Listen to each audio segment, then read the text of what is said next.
메리 크리스마스입니다, 여러분.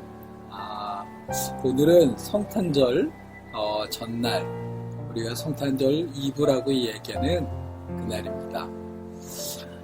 시학교회는 이 성탄절을 맞이하면서 여러분들과 함께 넷플릭스의 드라마 지옥을 함께 이야기하고자 합니다.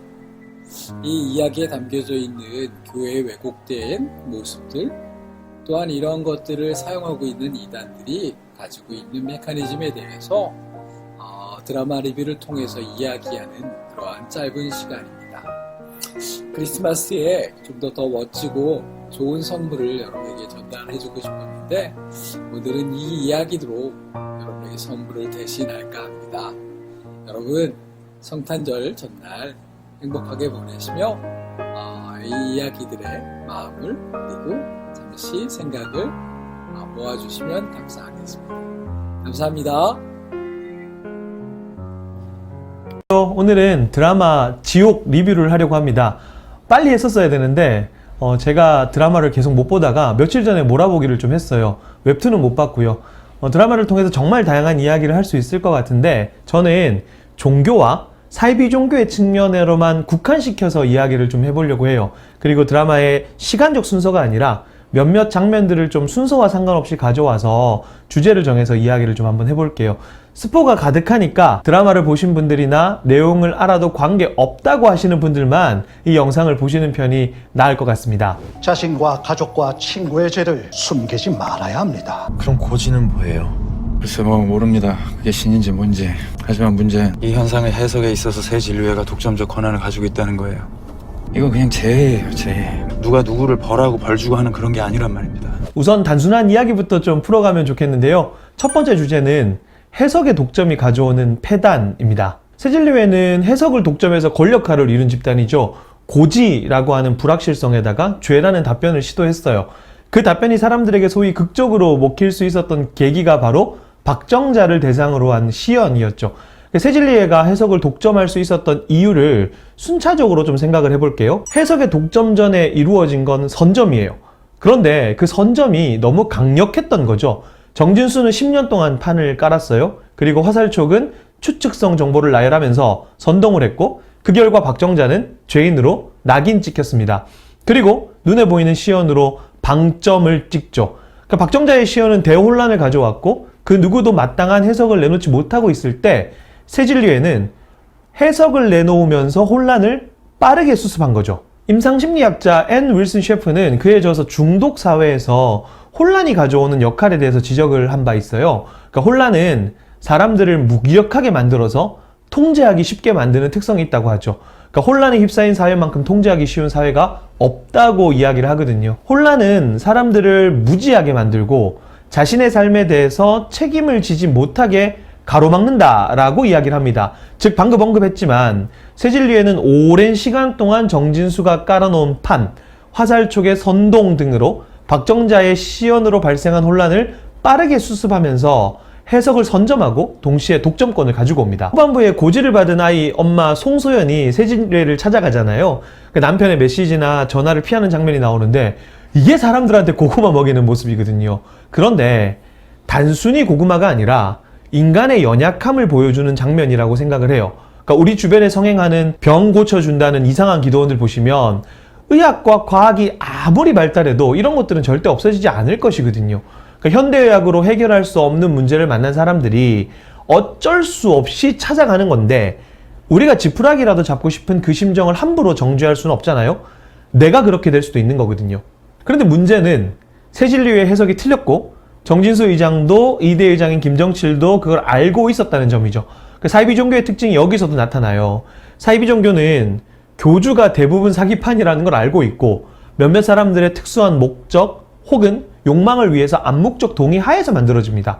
그러니까 불확실성에 대한 대답을 기저에 깔고 말이죠. 그러니까 쉽게 설명하면 사이비 종교는 교리적 정확성이 아닌 교주의 확신에 기반을 둔 집단이거든요.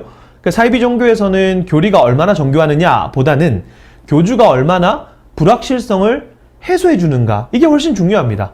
그래서 제가 늘 우스갯소리로 사이비 종교 교주의 공통점은 헛소리를 자신감 있게 하는 것이다 라고 하잖아요. 헛소리가 중요한 게 아니고 자신감이 중요한 거거든요. 그러니까 헛소리를 자신감 있게 못하면 교주가 못 되거든요. 그러다 보니까 사이비 종교를 탈퇴하려고 하는 사람들이 정말 힘들어하는 게 어떤 문제, 특히 성경을 해석할 때 해석의 다양성을 인정하기를 어려워해요. 불확실성이거든요. 그런 의미에서 우리가 한번 생각해 봐야 될 개념이 있는데 프랑스 철학자 폴 리케르를 우리가 잘 알죠. 이분이 쓴 해석의 갈등이라는 책이 있어요. 그러니까 예를 들어서 사람이 있는데 이 사람을 이해하기 위한 다양한 방법론이 있을 거 아닙니까? 그러니까 리케르는 그런 해석들이 갈등은 일으키겠지만 어떤 해석의 편을 들어준다라는 개념보다 서로 다른 해석들을 잇는 작업들에 대한 이야기를 하거든요. 물론 기독교 신앙에 국한시켜서 좀 생각했을 때 성경을 해석하는 것에 있어서 다양성을 무한대로 열어버리면 이단도 옳은 게 되는 것이니까 제가 그런 의미로 말씀드리는 것이 아니라 이 해석이라고 하는 작업을 어떻게 해야 하는가라는 측면은 우리가 지속적으로 고려하고 논의해야 되는 부분이 아닌가라는 생각이 좀 들고요. 아무튼 영화에서도 해석을 독점하는 것에 대한 위험성은 지속해서 우리에게 경고가 되고 있죠. 그래서 사실 이런 문제는 교회에서도 벌어져요. 그러니까 오랜 시간 동안 한국 교회의 문제라고 지적된 것이 뭡니까? 목사가 해석의 권한, 그러니까 성경 해석의 권한을 마치 독점한 것 같은 분위기. 이건 개신교 정신의 정면으로 위배되잖아요. 종교개혁의 정신은 만인 제사장이고 누구나 성경을 읽고 해석할 수 있죠. 그래서 종교개혁자들은 성경을 자국어로 번역했고 루터는 융커웨르크라는 가명까지 써가면서 성경을 번역했어요. 그런데 희한하게도 사람들이 성경 해석에 있어서 지나치게 목사를 의존하는 거죠. 그러니까 자연스럽게 교회에서 권력 구조가 생기는 거거든요. 이거는 사실 물론 교회뿐만 아니라 인간사, 그러니까 뭐 혈거 시대부터 늘 그래 왔던 거예요. 왜냐하면 해석은 곧 권력이거든요. 말씀대로라면 뜯겨 죽을까봐 선하게 산다. 그 신은 인간의 자율성을 믿지 않는가 보네. 공포가 아니면 뭐가 인간을 참여하게 할까요? 자율성이라. 그러네요. 형사님 참 재밌는 이야기를 하시네요. 두 번째 주제는 공포는 사람을 효율적으로 통제할 수 있는가라는 내용입니다. 이 영화를 관통하는 메시지 중에 하나죠. 그러니까 정진수 의장은 고지가 죄 때문이 아니라는 것을 알고 있음에도 교리를 만들었고 본인이 이제 시연을 당하기 전에는 진경훈 형사에게 자신이 느낀 공포를 세상 사람들이 느끼길 바란다라고 이야기를 했어요. 인간의 자율성이 보장된 환경과 타자가 형성한 공포라는 환경에 각각 사람이 놓였을 때에 인간의 행동과 선택에 대한 문제는 사실 철학자들이 오래전부터 늘 하던 이야기였고 안타깝게도 많은 현대 철학자들은 인간이 자유할 수 있느냐에 대해서 굉장히 회의적인 건 사실입니다. 다만 제가 사이비 종교에 국한해서 말씀드린다라고 했잖아요. 사이비 종교의 메커니즘과 이 문제를 좀 이어서 생각해 볼 수 있는데 사이비 종교를 유지하는 강력한 힘이 공포라는 점입니다. 공포를 이용해서 체제를 유지하는 것이 건강하지 못한 종교의 가장 큰 특징이라고 생각하거든요. 가끔 어떤 분들은 그런 얘기를 해요. 사이비 종교가 열심히 하는 모습을 보고 그 열심을 본받자라고 하는데 사실 그 열심의 동기가 뭐냐라고 했을 때 두려움 있죠. 구원과 영생을 박탈당할 것 같은 두려움. 그 두려움이 지속적으로 파괴적으로 사이비 종교에 몰두하게 만드는 동기가 되죠. 그리고 공포는 결국 의존을 불러오죠. 의존은 곧 중독이거든요. 원래 중독을 의존증이라고 부르니까. 공포로 인한 통치는 이탈자를 발생시키는 반면에 그 단체에 더 깊숙하게 빠지게 만드는 종교 중독자, 맹신자, 광신자를 양산해내는 거죠. 그러니까 이 메커니즘을 가만히 생각해보면 불확실성에 대한 해소가 이루어지면서 여기가 정답이다, 진리다 라고 하는 믿음이 생기고 그 믿음이 흔들리지 않도록 하기 위해서 사이비 종교는 공포를 이용해서 적절하게 신도들을 통제한다고 볼 수 있는 거죠. 지식인 같고 정의에서 너 같아서 기분이 좋아? 제발 살려주세요. 가족이 있어요.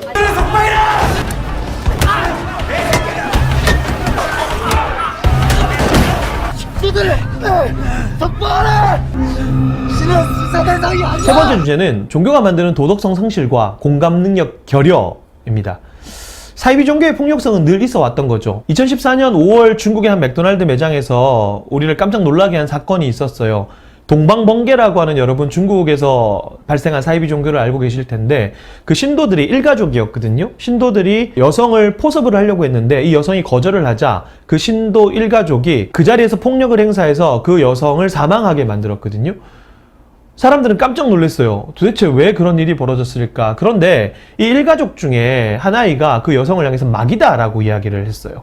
그러니까 마귀다라고 하는 그것이 그 일가족을 소위 말해서 눈이 뒤집어지게 만들어 버린 거죠. 그리고 한국에서도 뭐 한 사이비 종교 집단에서 이런 일이 벌어졌었는데 제가 직접 취재를 했었는데 부모가 다 사이비 종교에 빠져 있었는데 자녀가 그 단체에서 이탈을 하기 위해서 부모에게 나는 더 이상 그 단체를 나가고 싶지 않다라고 얘기했더니 그 자리에서 집에 감금하고 방에 가두고 폭행을 한 거예요. 부모가 자녀를. 이 자녀가 맞다가 죽을 것 같으니까 나 그냥 이 단체에 남아 있겠어요 라고 했더니 부모가 이렇게 얘기했습니다. 드디어 네 몸에서 마귀가 나갔다. 왜 이런 문제가 벌어지는 걸까요? 사이비 종교가 결집을 위해 사용하는 다양한 방법 중에 하나가 극단적인 이분법적 사고방식의 형성입니다. 사실 뭐 이건 중국 정부가 사상 개조를 위해서 사용했던 방법이기도 해요. 로버트 J. 리프턴이라고 하는 미국의 유명한 정신과 의사가 있죠. 이분이 나치들을 도운 의사들 그리고 히로시마 원자폭탄 폭격 생존자들에 대한 연구로 유명한데 그의 대표작 Thought Reform and the Psychology of Totalism이라고 하는 책이 있어요. 그러니까 사상 개조와 전체주의의 심리라고 이제 번역을 할 수 있을 텐데 부제가 A Study of Brainwashing in China, 즉 중국의 세뇌에 관한 연구입니다. 리프턴은 이 책에서 사람의 사상을 개조하는 방법을 정리한 바가 있어요. 이 책은 중국의 강제 수용소에서 사상 개조를 당한 경험이 있는 중국인 25명, 서양인 15명을 면담한 결과를 정리한 건데 중국 정부가 사용한 세뇌의 방법과 과정을 밝히고 있거든요. 리프턴은 이 책에서 사상을 개조하는 데 사용된 중요한 8가지 방법을 나열했는데 그 중에 한 가지가 순수성 요구입니다. 그러니까 리프턴에 따르면 전체주의의 이데올로기, 이 전체주의의 이데올로기는 극단적인 이분법적 사고방식을 주입해서 완전한 선과 완전한 악만 존재하도록 믿게 만들죠. 그러니까 완전한 선은 당연히 자신들의 체제죠. 이런 극단적인 이분법적 사고방식은 사이비 종교가 존립할 수 있는 여러 가지 요인 중에 하나가 되죠. 선한 자신들을 대적하는 모든 것을 악으로 규정하고 자신들로부터 구원과 영생을 찬탈하려는 악을 다 싸잡아서 성경을 빌어서 마귀라고 표현합니다. 이를 이제 가족에게도 예외 없이 적용을 했고요. 사이비 종교가 무서운 것은 자신들의 행위는 신의 뜻을 이루는 것이라고 생각하는 점이죠. 그러니까 누가 봐도 무법한 행위예요. 그런데 그들의 입장에서는 신을 대항하는 마귀를 처단하기 위한 일이죠. 결국 세계관의 차이거든요. 아까 제가 말씀드렸던 일들이 벌어진 이유죠. 상식적인 도덕성들이 상당히 결여돼 있고요. 영화에서도 보면 신은 수사 대상이 아니다 라는 대사가 나오는데 사실 이런 표현들이 괜히 나오는 게 아니죠. 제가 일전에 취재했던 사례인데요. 한 사이비 종교 신도가 어떤 세계관을 가지고 있었냐 하면 어차피 이 세계의 왕이 자신들이 되는 거예요. 주인이 되는 거죠. 다른 사람들의 물건을 훔쳐 쓰는 것을 훔쳐 쓴다고 생각 안 하고 잠시 빌려 쓰는 개념이라고 생각을 했어요. 그러다 보니까 결국 절도로 감옥에 가게 되는, 감옥에 가서 깨달은 거예요. 아, 잘못됐다. 그런데 제가 여기서 한 가지 더 지적하고 싶은 것이 교회라고 해서 이런 모습이 없나라는 겁니다. 그러니까 많은 종교 지도자들이 물리적 폭력이 아니라 교리적 폭력을 휘둘렀거든요. 예컨대 이제 재난이 발생했어요. 그러면 애도가 먼저인데 그런데 이해할 수 없는 상황을 설명하겠답시고 하나님의 심판이니 뭐니 막말을 해가지고 사람들에게 상처를 줘요. 신중하지 못한 거죠. 마치 신과 인간의 어떤 매개 역할을 하는 제사장이나 신녀라도 된 것처럼 뭔가 시대를 탁월하게 분별해내는 것처럼 행동해요. 그게 오만함인 줄 모르고 오히려 종교심의 고치가 돼요. 전문용어로 이제 종교뽕에 찬다라고 얘기를 하는데 현실은 뭡니까? 공감 능력이 결여된 종교적 폭력이거든요. 영화에서도 신의 의도라면서 물리적 폭력을 가하는 모습이 신의 뜻이라고 이야기하는 교리적 폭력과 크게 다를 바가 없다는 겁니다. 그런데 한 번 더 나아가서 이게 과연 목사들에게만 나타나는 현상인가? 그건 또 아니에요. 종교 중독자들이 가지고 있는 대부분의 특징입니다. 그러니까 종교 중독의 여러 정의 중에 하나가 하나님을 섬기는 것이 아니라 종교적 활동에 파괴적으로 몰입하는 현상을 말하는데 파괴적으로 몰입하는 이유는 굉장히 다양해요. 문제는 나만큼 종교적 활동을 하지 못하는 사람들을 정죄하고 비난하는 경우가 굉장히 많습니다. 종교적 활동의 정도를 내가 하나님을 더 사랑하고 하나님이 나를 더 사랑한다는 수치적 개념으로 이해를 하거든요. 그러니까 내가 기준이 되어서 나만큼 못하는 이들을 쉽게 정죄하고 내가 하나님과 가깝다고 생각하니 하나님의 뜻을 남발하는 경우도 발생하죠. 신의 뜻, 하나님의 의도 등은 정말 다양한 방식으로 왜곡될 수 있어서 조심하고 분별해야 됩니다. 원래 태어날 때부터 죄를 가지고 안 돼요, 그건. 개신교하고 뭐가 다르냐는 얘기가 나올 게 뻔합니다. 지금 해결 방안을 생각해 보자고요. 예? 네 번째 주제는 이건 추측해 볼 수 있는 지점인데요. 교리 변개를 앞둔 새진리회는 시즌2에서 어떤 모습일까라는 점입니다. 일단 새진리회가 교리를 변개해야 되는 이유들이 발생했어요. 우선은 아기가 고지를 받았어요. 문제가 생긴 거죠.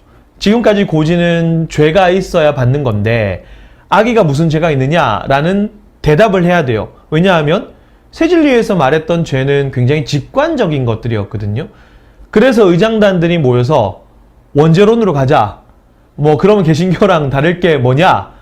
뭐 영상이 조작된 것이라고 우기자 등등의 이야기가 나오는 겁니다. 또 교리 변개의 필요성은 추가적으로 등장하죠. 고지를 받은 아이가 살죠. 부모가 죽습니다. 박정자의 부활도 이제 설명을 해야 돼요. 그러니까 즉 시즌2에서 새진리회는 교리를 변개한 채 등장을 해야 됩니다. 그런데 여기서 우리가 생각할 것이 새진리회의 거짓이 드러났으니까 과연 새진리회가 망할 것이냐? 그건 아니죠. 행동과학자 케일린 오커너와 물리학자이자 철학자인 제임스 오원 웨더럴이라고 하는 사람이 공저한 책이 있는데 거짓은 어떻게 확산되는가? 이 책의 표지의 문구가 굉장히 강렬해요. 뭐라고 적혀있냐면 팩트만으로는 가짜뉴스를 이길 수 없다. 완전 공감되는 말 아닙니까, 여러분? 대부분의 사이비 종교는 교리 변개를 통해서 살아남았거든요. 교리 변개를 해야 될 상황이 왔다는 건 변수를 만났다는 것이고 곧 위기를 뜻하죠. 근데 교리 변개가 생각보다 잘 먹히는 것이 사이비 종교입니다. 물론 이탈자는 나와요. 그래서 이제 영화를 보면 마지막에 새진리의 사제들을 보고 사기꾼이라고 호통치는 사람의 모습도 나오고 호통치는 사람을 사제가 폭행하니까 경찰이 사제를 현행범으로 체포합니다. 이건 분명히 조금씩 변화의 조짐이 보인다는 의미죠. 그렇다고 단체가 무너지는가? 그렇지 않아요. 애초에 사건 그 자체보다 사건의 해석이 중요한데 사이비 종교 신도들은 이미 교리 변개가 잘 먹힐 수밖에 없는 상황 속에서 지내왔죠. 이유가 뭐냐면 기본적으로 교리가 주입될 때 가장 강력하게 작용된 것은 공포예요. 인격적인 형태의 교육이 아니란 말이죠. 그러니까 이런 환경에 있던 사람들은 당연히 아까도 언급했지만 의존적일 수밖에 없고 스스로 무엇인가를 선택할 수 있는 능력이 현저하게 떨어집니다. 즉 교리 변개가 다른 곳들보다 훨씬 더 잘 먹힌다는 이야기죠. 실제 사이비 종교들을 보면 안 죽는다던 교주가 죽고 종말이 온다고 했는데 안 왔어요. 그래도 교세는 유지됩니다.